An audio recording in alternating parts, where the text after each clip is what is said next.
तो अयोध्या राम मंदिर में जिन लोगों ने करोड़ों की चोरी की, आज आप क्राइम तक पर उनकी शक्ल देखेंगे और जानेंगे कि उनके घर से क्या क्या बरामद हुआ और कितने रुपए कैश मिले हैं। इन सभी ने भरसक कोशिश की थी कि किसी भी तरीके से ये उन कैश को, पैसों को, जेवरात जो भी इन्होंने चुराया ये उन्हें छुपा सके। यहाँ तक कि जब पुलिस सर्च ऑपरेशन करने जाती है, इन लोगों के घर पे रेड मारती है, तो गोबर के उपलों के नीचे पैसे मिलते हैं। कई लोगों ने अलमारी में गुप्त ऐसी जगह बनवा रखी थी जहां पर पैसे मिले। तो इस तरीके से इन सब ने दान पेटी से निकाले गए या चुराए गए जो पैसे थे वो अपने घर पर जमा करने की कोशिश की।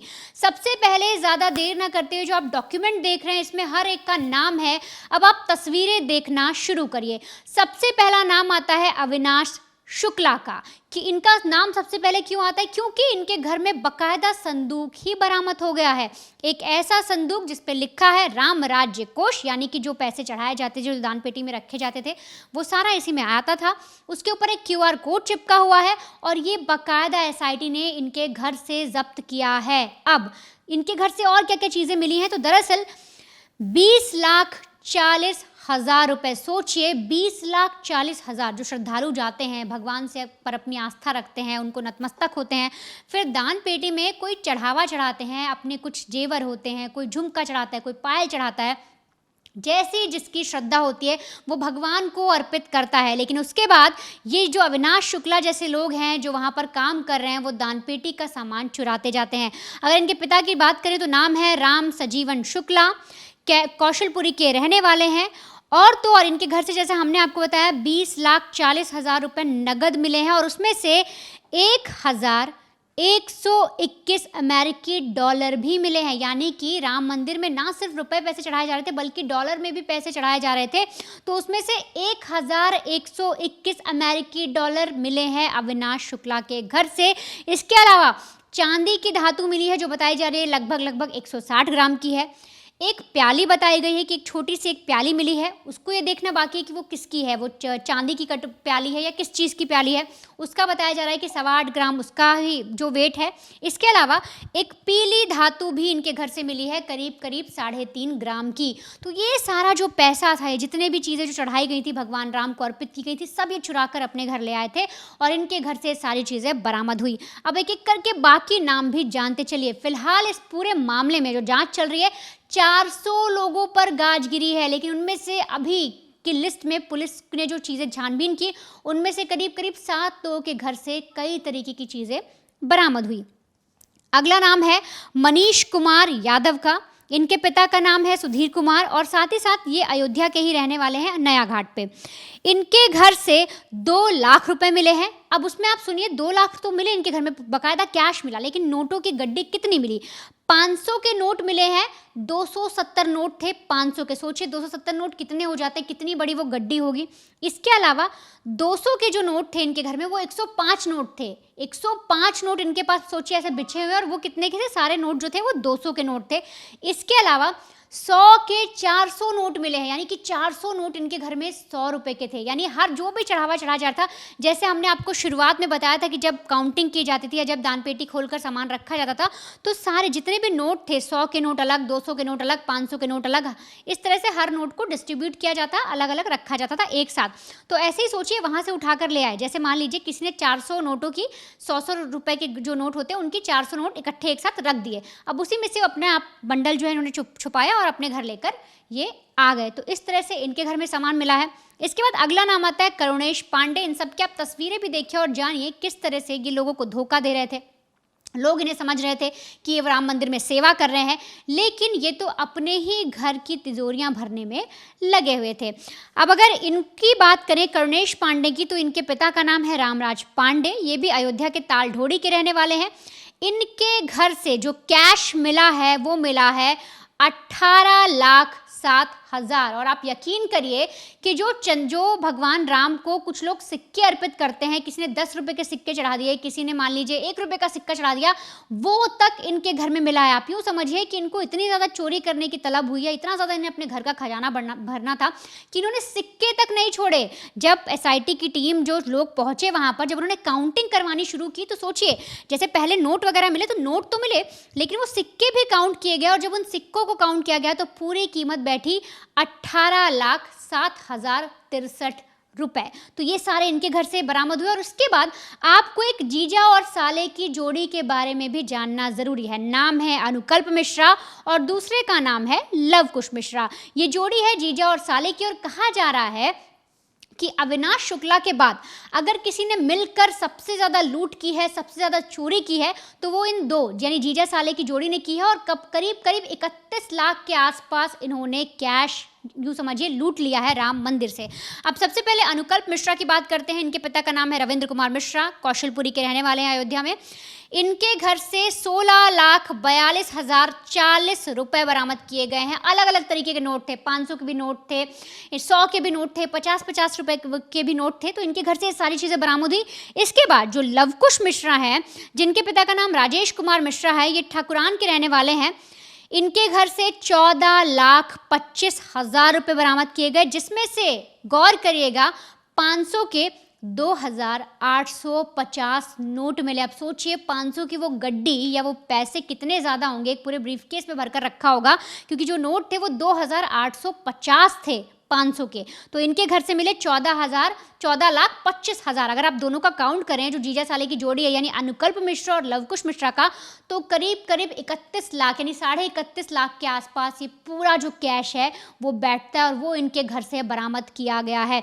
इसके बाद नाम आता है मास्टरमाइंड, जिसे कहा जा रहा है टिन्नू यादव। जिसे बार बार कहा जा रहा है दान पेटी से जो सामान निकल रहा है उसे आप देखिए तो कहा जा रहा है कि वहाँ की जो चाबी थी वो भी टिन्नू यादव अपने पास रखता था। और ये तक सामने आया कि इस पूरे खेल का, इस पूरी चोरी का मास्टरमाइंड उसे बताया गया। और ये कहा गया कि उसने अपने घर में करोड़ों की कोठी बना ली, हॉस्टल्स बना लिए और पीजी खड़ा कर दिया है। तो इस तरह से तमाम तरीके की बातें भी इसके लेकर सामने आई थी, जिसको इसने डिनाई किया था। लेकिन अब इसके घर से 1 लाख रुपए बरामद हुए। सोचिए, इस शख्स को लोग मास्टरमाइंड बता रहे हैं, टिन्नू यादव को कह रहे हैं कि कहीं ना कहीं सारी चीज़ इसकी सोची समझी है। अब इसके पास 1 लाख ही क्यों मिले? क्योंकि ये इतना शातिर है कि इसने पहले ही सारे जो पैसे मिले थे, जो कैश मिला था, वो खपा दिया है। कोठियाँ बनवा ली, पीजी बना दिया है, हॉस्टल बना दिया है अयोध्या के बाहर। इसके अलावा और भी काम ये कर रहा है, सोच रहा है किस तरह से पैसों को खपाया जाए। और ऐसा ही इसने किया। इसी वजह से जब इसके घर पर रेड मारी गई, टिन्नू यादव के घर पर रेड मारी गई, तो सिर्फ 1 लाख रुपए मिले। जबकि पेशे से इसे बताया जा रहा है कि ये ऑटो ड्राइवर था और वहाँ पर ये राम मंदिर में जाकर जब नौकरी करने लगा, उसके बाद इसने अपने घर का खजाना भरना शुरू कर दिया। और खजाना भरते भरते इसने दिमाग लगाया और उन पैसों को इधर उधर जाकर खपा दिया, ताकि जब आगे कभी भी मामला खुले, जैसे अभी खुला है, तो इसके घर से कुछ खास बरामद ना हो। फिलहाल इसके घर से 1 लाख रुपए मिले हैं, जिसमें से अगर मैं आपको बताऊं तो 500 के 180 नोट मिले हैं, 100 के 100 नोट मिले हैं। और साथ ही साथ इसके हॉस्पिटल में भी, गंगा हॉस्पिटल करके एक जगह है, वहाँ पर इसने एक हॉस्पिटल बनाया है, उस हॉस्पिटल से भी कैश बरामद किया गया है। तो ये साफ तौर पे दिख रहा है कि ये लोग क्या कर रहे थे कि राम मंदिर से की दान पेटी से जो इन्होंने चोरी की, एक तो सबकी मिली भगत थी, छुपा कर रखते थे पैसा। और जो ज़्यादा दिमाग लगाता था, जो ज़्यादा शातिर था, वो ये सोचता था कि पैसों को घर में ना रखा जाए, बल्कि इधर उधर किसी ऐसी जगह शिफ्ट कर दे जहाँ अगर रेड भी पड़े तो इतनी ज़्यादा बात ना फैले। अब हुआ क्या कि टिन्नू यादव के घर पर तो 1 लाख ही मिले, लेकिन जब उसके हॉस्पिटल पहुँचे, जब पीजी पहुँचे, तब अलग अलग तरीके से पैसे मिले और बाकी चीज़ें भी पुलिस को मिली। इसके अलावा एक और शख्स है जिसका नाम है रमा शंकर मिश्रा। पिता का नाम बताया जा रहा है छद्दूलाल मिश्रा है। ये मीरपुर के रहने वाले हैं, अयोध्या में ही। इनके घर से 7,32,170 रुपए नगद मिले हैं। इसके अलावा एक सफ़ेद रंग की धातु मिली है, बताया जा रहा है कि वो सिक्के हैं। इसके अलावा पैर का बिछुआ मिला है, जिसका वजन बताया जा रहा है कि लगभग 24.5 ग्राम। अब वो चांदी का ही होगा। तो इस तरह से अगर आप पूरे चीज़ों को देखेंगे, या जिस जिसके घर से जो भी बरामद हुआ, सिर्फ कैश नहीं था, उसमें कुछ धातु मिली है, कहीं से प्याली मिले हैं, कहीं से सिक्के मिले हैं चांदी के। तो आप सोचिए कि इन लोगों ने कुछ भी नहीं छोड़ा। मतलब सिर्फ ये पैसों पर ही नहीं रहे, कोई भी छोटी मोटी चीज़, जैसे मान लीजिए कोई श्रद्धालु अगर गया है वहाँ पर, या कोई महिला गई है, उसने भगवान राम की दानपेटी के अंदर कुछ सामान अर्पित किया, उसमें एक आप अंगूठी समझ लीजिए, एक झुमके का जोड़ा समझ लीजिए, अगर उन्होंने चढ़ाया, तो उसके बाद ये उससे भी नहीं छोड़ रहे थे, उनको भी चोरी कर रहे थे। और इसी तरीके से इन्होंने अपने घर का खजाना भरा। और आज जो आप तस्वीरें आपने एक एक करके देखी, जो सारी चीज़ें देखी और किस तरह से इनके घर में क्या क्या मिला, वो सारी डिटेल आज आपके पास है। और आप समझ सकते हैं कि किस तरह से सबकी आंखों में ये लगातार धूल झोंक रहे थे।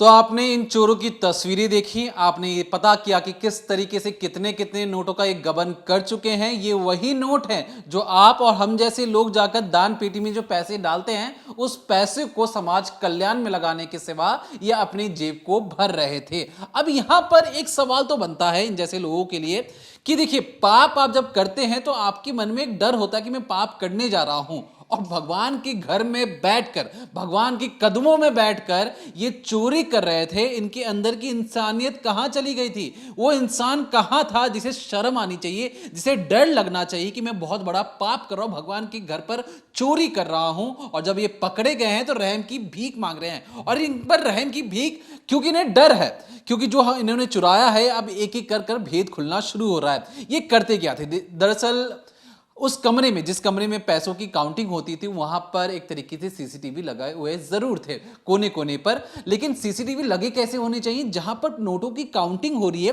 ठीक उसी के ऊपर कैमरे लगे होने चाहिए थे, ताकि पता लग सके कि जब दान पेटी को उड़ेड़ा गया तो उसमें से कितने नोट बाहर आए। अब ये क्या करते थे कि अगर जो कैमरा पीछे लगा है, अब उसके सामने खड़े हो जाते थे पीट करके, और वहीं पर ये नोटों को बड़े आराम से अपने जेब में या किसी भी तरीके से छुपा लेते थे। फिर टॉयलेट करने के बाहर नहीं जाते, वहां पे पहले से पॉलिथीन होता, उस नोट को उसमें भरते और जो कमोड है या जो टॉयलेट को जो फ्लश करते हैं उसके ढक्कन के अंदर उसे छुपा दिया जाता। तो इस तरीके से ये बड़े आराम से गबन कर लिया करते, किसी को कानो कान खबर भी नहीं लगती। और ये सिलसिला जो था, तकरीबन 50 लोगों की टीम इस पूरे नोटों का पूरा ब्यौरा तैयार करती थी, जिसमें से 24 लोगों का काम होता था नोटों को गिनना।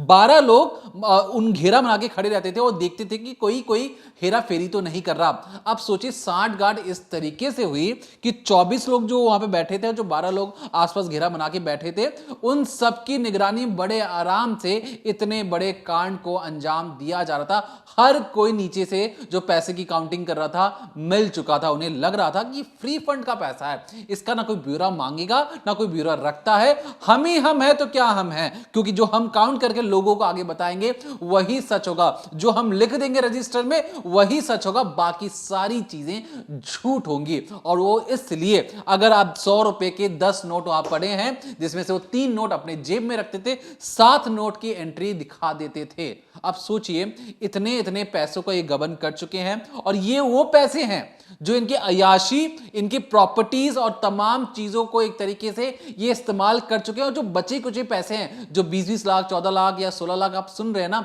आपको रकम कम लग रही होगी, ये वो रकम है जो सारी अयाशी करने के बाद जो पैसे बच गए हैं, वो पैसे दिखाई दे रहे हैं। जिसमें से टिन्नू यादव के आपने देखा होगा, उसके सिर्फ 1 लाख रुपए उसके फॉर्च्यूनर था। कहा तो यह जाता कि उसने कैश में फॉर्च्यूनर खरीदा है। आसपास के इलाकों में कई सारे हॉस्टल, पीजी, हॉस्पिटल तक बना चुका है। तो सारे पैसे लेकर उसका एक तरीके से इन्वेस्टमेंट कर चुका है, और इन्वेस्टमेंट करने के बाद 1 लाख रुपए उसका एक तरीके से इमरजेंसी फंड पड़ा हुआ था। बाकी सैलरी तो उसकी आई रही थी। सैलरी के अलावा दिन में जितने भी चढ़ावे चढ़ते थे, रोजमर्रा के खर्चे वहां से निकल जाया करते थे। और यहां तक कि इन जैसे लोगों ने भविष्य के लिए अपने बच्चों की शादी के लिए भी पैसे जमा कर लिए थे। जेवरात चुराना, पैसे चुराना, 10-10 रुपए के नोट चुराना, 100 रुपए के नोट चुराना, ये इस तरीके से किया जाता था। उनको शर्म आनी चाहिए थी। लोग कितनी कितनी दूर से, कितने कदम पैदल चलकर भगवान श्री राम से मिलने जाते हैं, उनकी दर्शन करने जाते हैं, और अपनी स्वेच्छा से बहुत जो मेहनत की, जो पसीने की कमाई होती है, उसको दान पेटी में डालते हैं।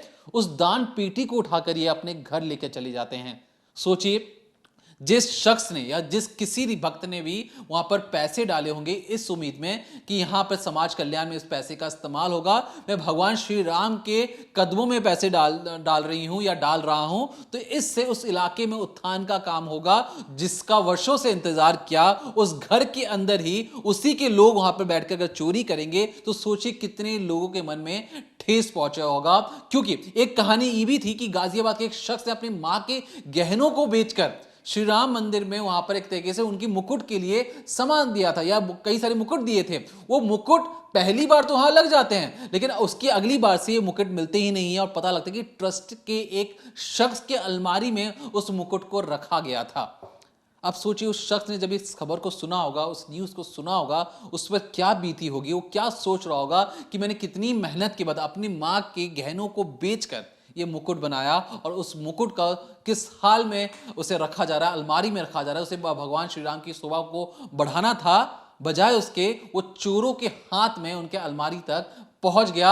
अगर समय रहते अगर वो अलमारी से नहीं निकाला जाता तो वो उनके घर तक भी पहुंच जाता और उसको बेचकर माला माल या कहें करोड़पति भी बन जाते। और ये सिर्फ मंदिर खुले हुए कुछ ही साल हुए हैं और कुछ ही सालों के अंदर इस तरीके से इन्होंने पूरा बिजनेस मॉडल तैयार कर लिया कि आने वाले वक्त में हर एक शख्स, जो 24 से 12 लोग जो वहां पर आसपास खड़े थे, सबके सब आपको अरबपति नजर आते। और सिर्फ अपनी मेहनत की कमाई से नहीं, एसी कमरों में पैसों को काउंटिंग करते करते ये माला माल हो गए थे। अब इन पर तुरंत कार्रवाई होगी। जो इनके आका हैं, जो कई लोग कहा जा रहा है कि ट्रस्ट से जुड़े हुए लोग हैं, उनसे भी इस्तीफा लिया जा रहा है। लेकिन इस्तीफा से कैसे काम चलेगा?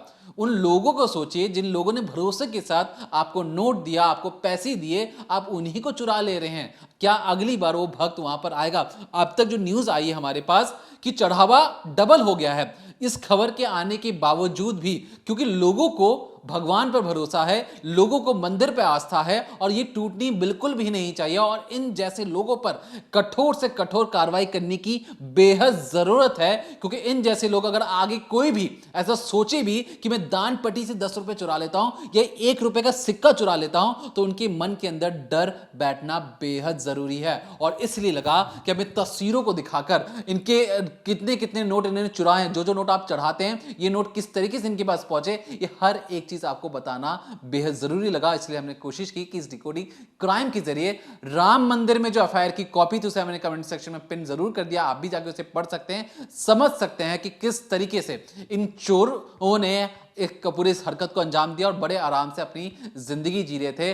लोग कितनी मेहनत से वहां पर आते हैं, लोगों की इनको पसीने की या थकावट से मतलब नहीं है, सिर्फ और सिर्फ अपने मस्ती में ही झूमते रहते हैं। और हमें लगा कि इस खबर तक आप लोग तक पहुंचाना बेहद जरूरी है। तो तब तक देखते रहिए decoding crime, Monday to Friday शाम 7:30 बजे ओनली ऑन क्राइम तक।